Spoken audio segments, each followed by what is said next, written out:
Good morning. So, we are continuing the lesson yoga.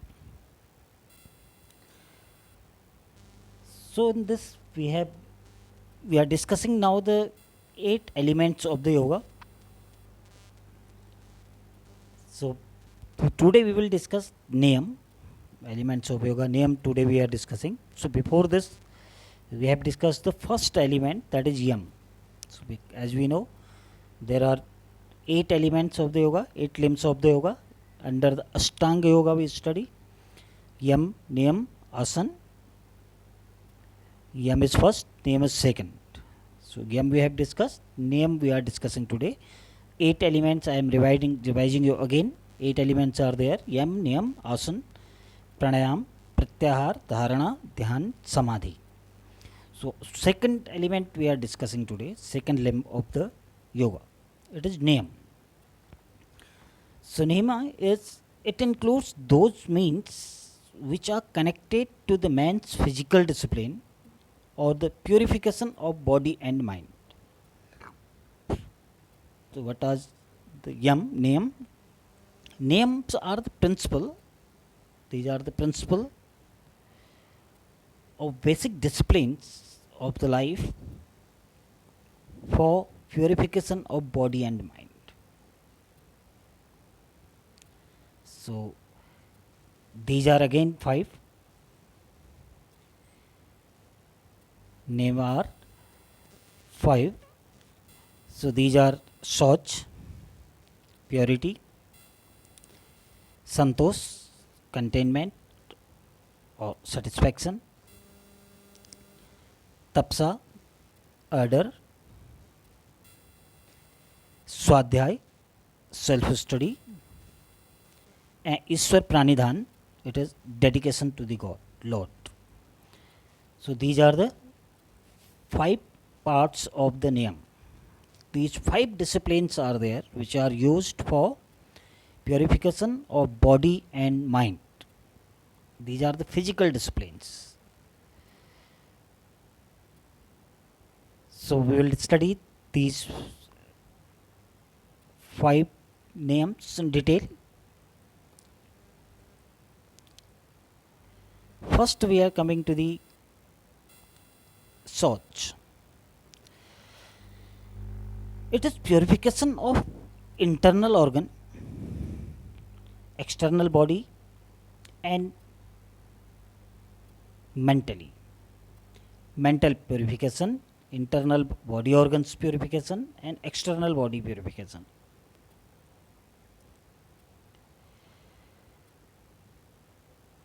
And in Soch, there are Satkarmas are there. Satkarmas are to be performed for purification of the internal organs of the body: Neti, Dhoti, Kapalbhati, Noli, Tratak, Basti.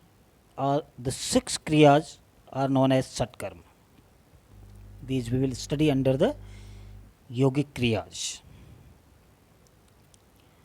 So yogic kriyas we will discuss this. Soch is should be, as I have discussed in previous video, if you remember. So I have said then each element when we are practicing, we must practice it physically, psychologically, and socially. So Soch is the word which is related to the purification, cleanliness. So physical cleanliness, external body should be clean. We must remain always keep ourselves neat and tidy. Cleanliness of physical body is important. In the same way, cleanliness of internal body is also needed. So this is the physical cleanliness, externally or internally, physical cleanliness. Second is cleanliness of the body, the mind. So our mind, sometimes there are some useless things are in our mind, some stupid things are in our mind. Sometimes mind is engaged with the useless things. So mind should be also clean. Cleanliness of mind also, the by the replacing the useless thoughts with good ideas, progressive ideas.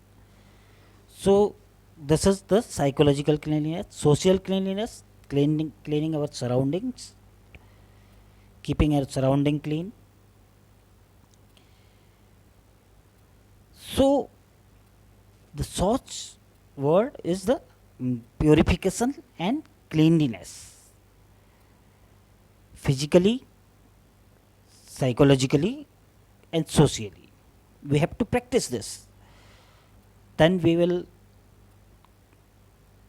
truly follow the truly then we can practice this name, first name of the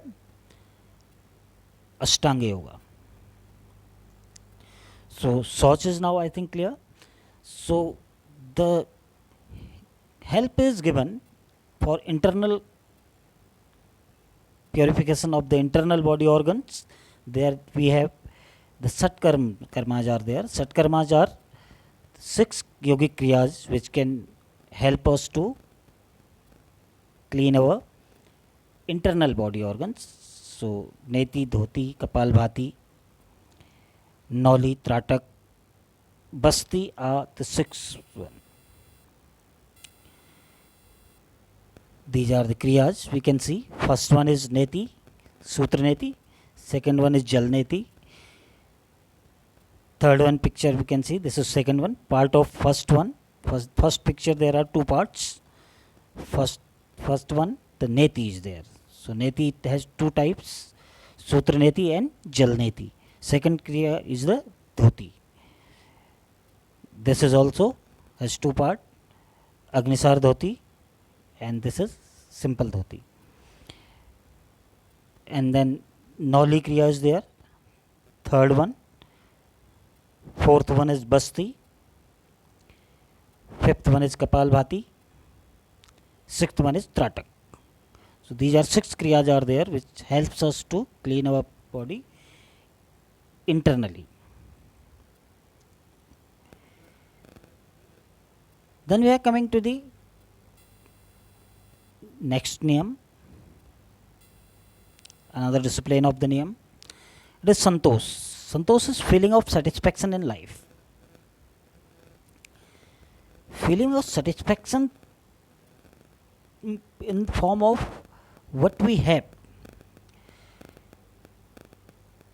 We have to thankful for the God. We must be thankful for the God that what we have. Otherwise, if we see, then there is no limit. If we see above our level, our standards, so we will see then there is no limit. Always, whatever we have, when we are comparing us with someone else about what we have, so we should compare with the persons below our standard. Then we will see then we have sufficient. God has given us sufficient, so we must be thankful to the God for whatever we have. So satisfaction gives us happiness.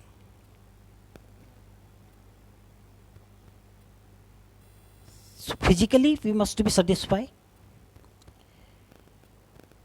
Whatever we have, we must be satisfied for with that. We have to adjust with it, and then we have to use those things, those resources properly, whatever we have. Mental satisfaction, psychological satisfaction, that is the psychological satisfaction is another very important now these days, because most of the people now these days they are not satisfied psychologically. That's why they are in trouble. So psychological satisfaction is another very important to bring peace to the life and peace to the mind. Social satisfaction, we should never ever try to compare with the people of the society. we must struggle for having something, but don't compare and don't uh, run for anything. So there should be a level of satisfaction in life. Such satisfaction should be according to whatever we are doing, because ultimately the result is only of our effort. Whatever efforts we are doing, we are getting the result of that effort. So definitely we should be satisfied with that result. So that is the satisfaction. Satisfaction does not say that we should not work. Satisfaction say work according to your ability, according to your efforts. You can work, but whatever you are getting, gets satisfied for it.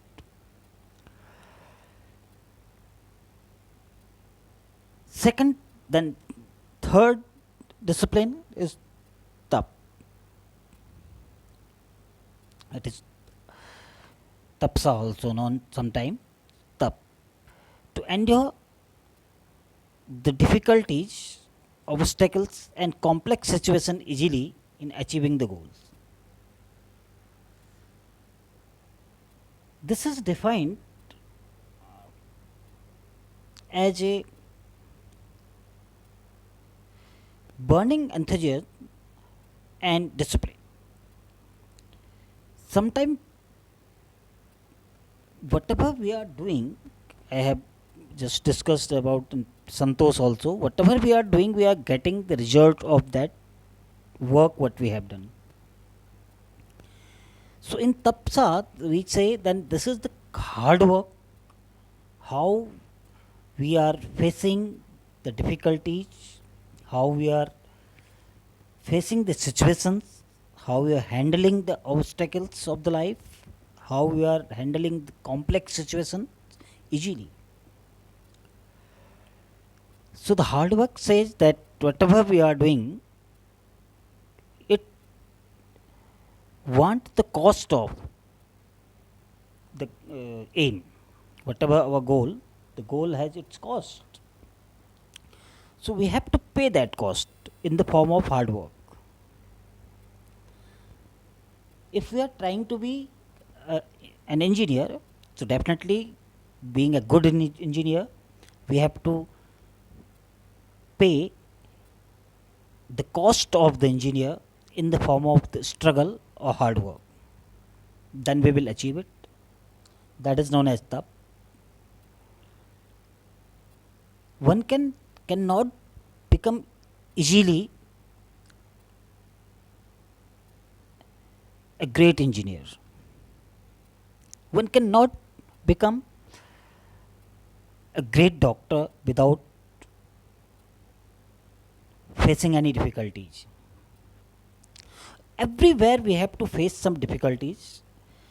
When we are facing these difficulties easily, we are taking handling these difficulties, these obstacles, these situations easily to achieve, in order to achieve our goal.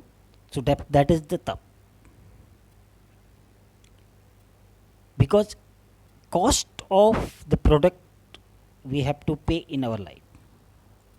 If we go to purchase anything from the shop, so what we do, we pay for the product, the item we are willing to purchase. So then that thing is our. When we have paid the amount, then we are owner of that thing. In the same way, each goal, each aim of the life demand some kind of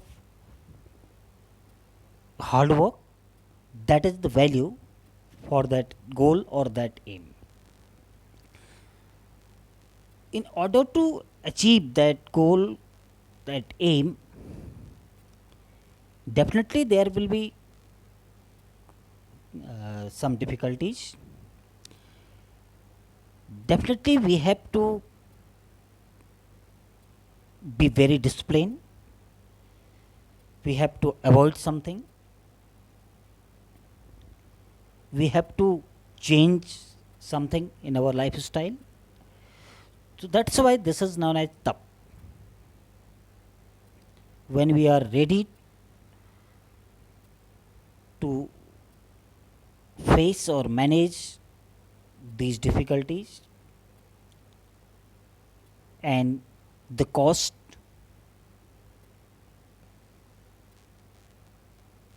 by handling the situation, by paying its cost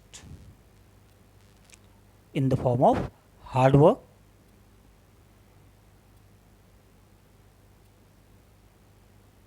so that is known as tap. So tap means that is to endure the difficulties, obstacles and complex situation easily in achieving the goal.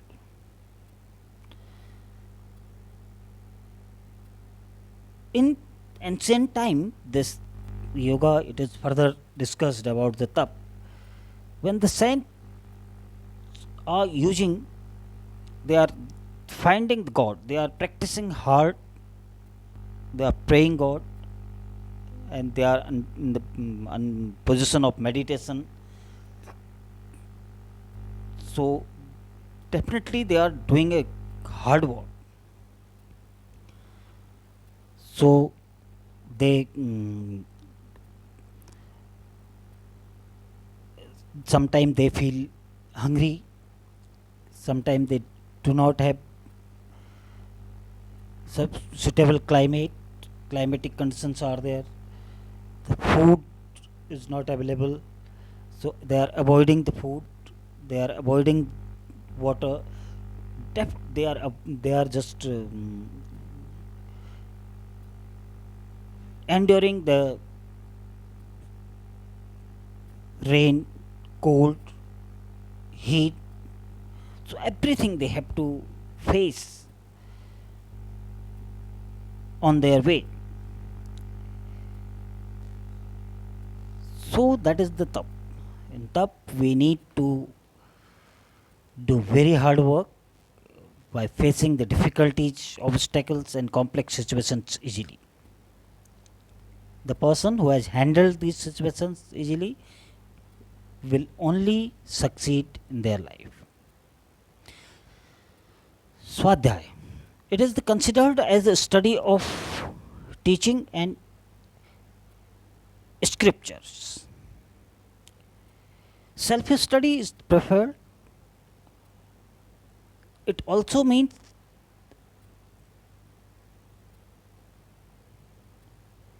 introspection and self study by asking questions like whom I am, what I do, and what is my aim of life.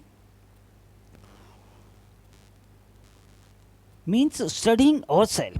Self study means then when we study about ourselves, when we know ourselves, what is our strength, what we can do, what we should do, what is our strength, what is our weakness, and what is our aim, and why the aim is there, why this is only my aim. So there are various questions when we ask ourselves. That is known as self study, Swadhyay. Study of ourselves. We are our own teacher. Most of the things we teach ourselves in our life. We are master of our own life. So this is the self study will decide how you are holding your life, how you are spending your life. So self study is very important. Another part of the niyam is, this is the fourth discipline of the niyam, it is swadhyay. The self study, studying about ourselves. It must be always find out the positive things in you, and always ask yourself before we do anything. Try to opt good ways. Try to listen voice of your soul. Whatever we do, any work, one voice comes from inside. Is it wrong or right? So always that is the self study, because with we when we know what we should do, what we can do, why we should do it, so then we can do any work very perfectly. Iswa Pranidhan. Last name is fifth name, fifth discipline of the name. To dedicate all the deeds to God.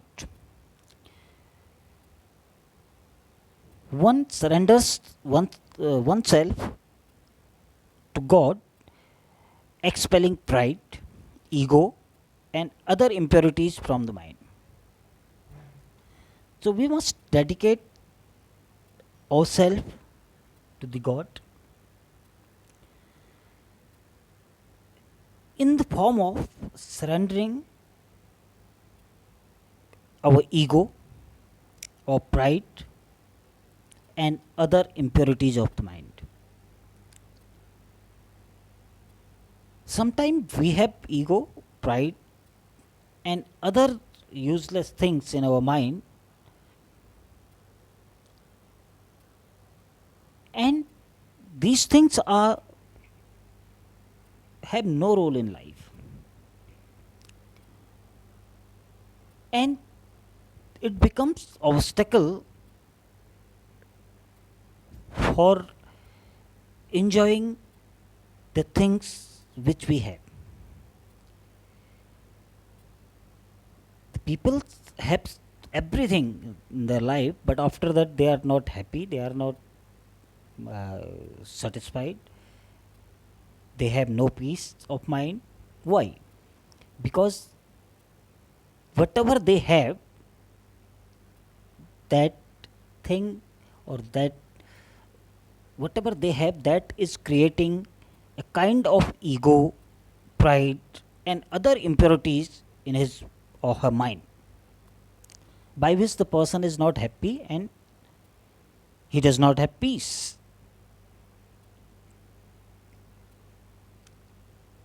Some of these kind of things,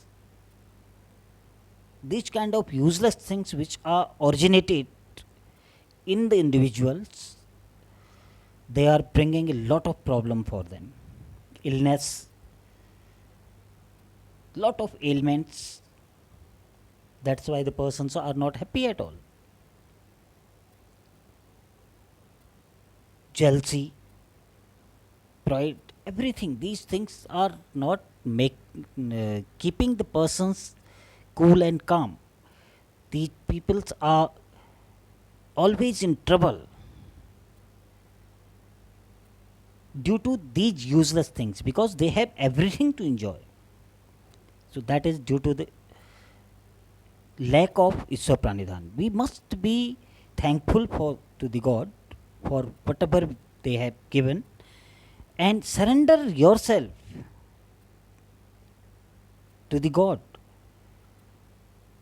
that everything whatever you have, it is given by the God. So that this spiritual study will remove the impurities from the mind, and then there will be peace of mind, and then we will be happy and healthy. So these are the 5 principles we have discussed: Sauch, Santosh, Tap, Swadhyay, and Iswa Pranidhan. Next we will study about the another component, another limb of the Ashtanga Yoga, that is asana. So this we will study afterwards.